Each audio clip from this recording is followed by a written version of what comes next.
It was a senior project that brought Kelsey here to the Make-A-Wish Foundation, where she raised over $7,000 for this amazing organization. Missoula Curling offers free curling to beginners like me 10 to 1 every Friday. Both teams are undefeated in district play with the playoffs on the line. That means somebody's O has got to go. Now, weather won't be a concern when the 17th ranked Iowa Hawkeyes take on the 10th ranked Penn State Nittany Lions. Instead, the Hawkeyes will be battling history. 2 years and 2 heartbreaking losses. Last season, with a chance to go ahead late, an interception in the red zone sealed the Hawkeyes' fate. And then 1 year earlier, under the lights of Kinnick, Trace McSorley and Jawan Johnson hooked up on the last play of the game to stun Iowa in a 21-19 win. But the Hawks made it clear this week they have moved on. We're going to send it right now to the third member of our crew, DJ Stewart, who's stuck his head in the Bobcat huddle. DJ, what do you got for us? Thanks, Ben. Well, Brian Fish was adamant to his team that he wants all 5 guys to stick their nose in there and rebound. And at the end of that huddle, he smashed his clipboard and said, guys, give me some fight, and sent them all out there. Back to you guys. That sounds like Brian Fish, Sean. Yeah. They're going to be one to look out for in Reno for sure. We'll send it over to the third member of our crew, DJ Stewart, who talked with Montana State head coach Brian Fish as he walked into the locker room. DJ, what did he tell you? Thanks, Ben. He was surprisingly calm considering how rough the end of that first half was for him. He liked the way they played offensively. He just wants them to limit the turnovers. If they can limit the turnovers, he thinks they'd be right back in this game.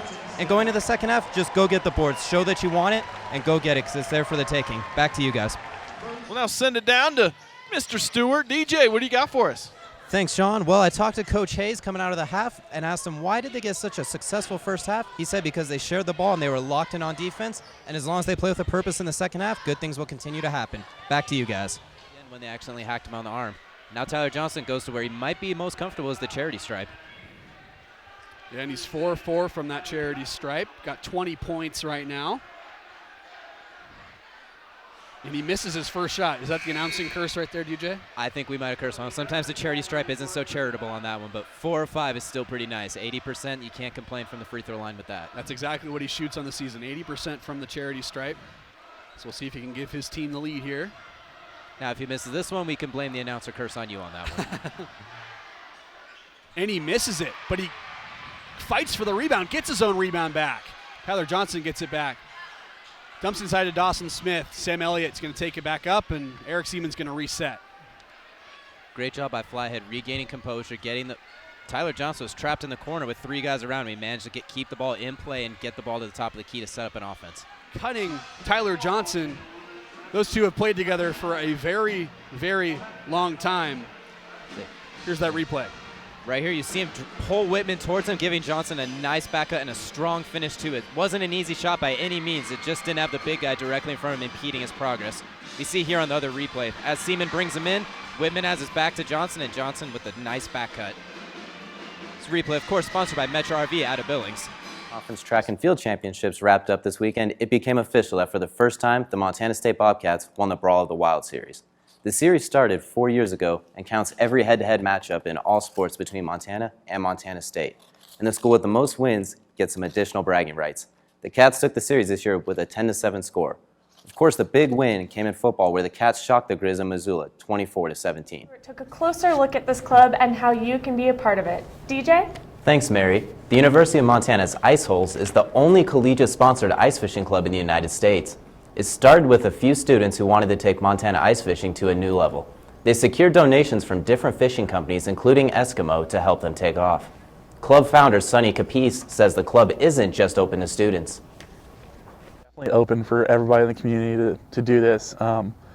Even like if you're not an official club member, we'll be on the lakes and come out, everybody's included. So. The club will hit the lake for the first time this January. Back to you guys.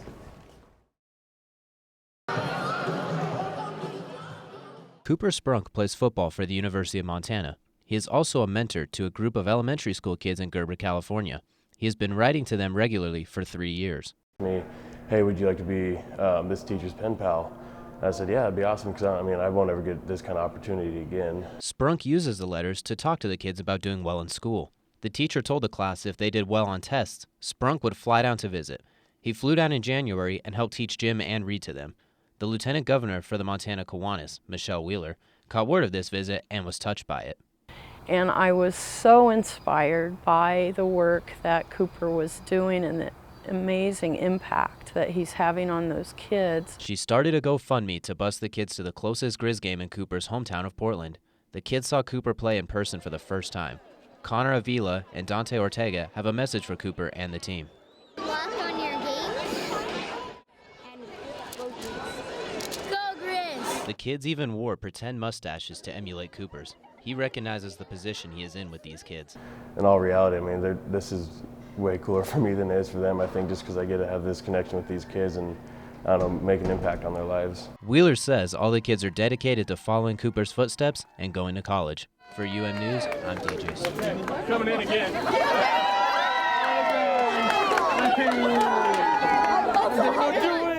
Throwing rocks with the Missoula Curling Club is the most popular it's been in years. I found out how a former UM student is sharing her knowledge with the next generation. Meredith Stewart talks to her teammate about curling. Curling involves sliding the stone from one end of the ice to the other and trying to have your stone closest to the bullseye. This is the first year she is coaching while also playing, and she says the reason is the people. They were all really, really passionate about it, and it's been such an engaging community that I haven't been able to leave since. It's just fantastic. She has been curling for most of her life and has plenty of victories and accolades. Rookie curler Coley Jones says that Stewart's experience is helping him improve.